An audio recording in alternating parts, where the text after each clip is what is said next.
আল্লাহ বলে স্ত্রীরা এ তো স্বামীর পোশাক, স্বামী এ তো স্ত্রীর পোশাক, মিলেমিশে একাকার। সুবহানাল্লাহ। এরপরে আল্লাহ বলেন আলিমাল্লাহু আন্নাকুম কুনতুম তাখতানুনা আনফুসাকুম ফাতাবা আলাইকুম ওয়া আফা আনকুম। আমি জানি তোমাদের কেউ রাত গভীরে স্ত্রীর সাথে মেলামেশা করে ফেলেছো, ভুল হয়ে গেছে, ঠিক আছে, আমি তওবা করো, আমি মাফ করে দিলাম। ফালআনা বাশিরুহুন্না ওয়াবতাগু মা কাতাবাল্লাহু লাকুম।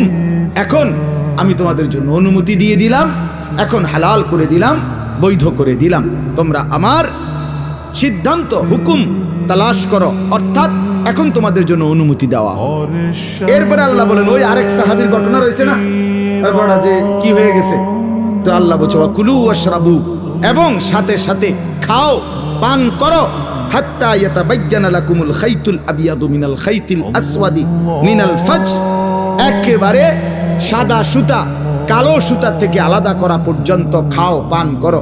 তার মানে রাত্রির কালো রেখা থেকে যখন সুবহে সাদিকের সাদা নতুন রেখা আসে, দাগ আসে, রেখা, সাদা রেখা, ওই পর্যন্ত খাইতে থাকো।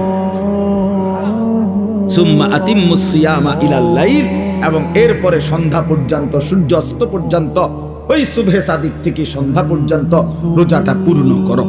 আল্লাহ বলেন ওয়ালা তুবাশিরুহুন্না ওয়া আনতুম আকিফুনা ফিল মাসাজিদ। আর শোনো, তবে যদি রমজানের শেষ দশকে ইতিকাফ করো আল্লাহর ঘরে, তাইলে আর স্ত্রীর সাথে যে কোনো রকমের রাতে দিনে কোনো রকমের মেলামেশা আর নিষিদ্ধ করে দাও। আল্লাহ বলেন এতগুলো কথা যা বললাম তিলকা হুদুদুল্লাহ, এগুলো আমি আল্লাহ তাআলার বিধি নিষেধের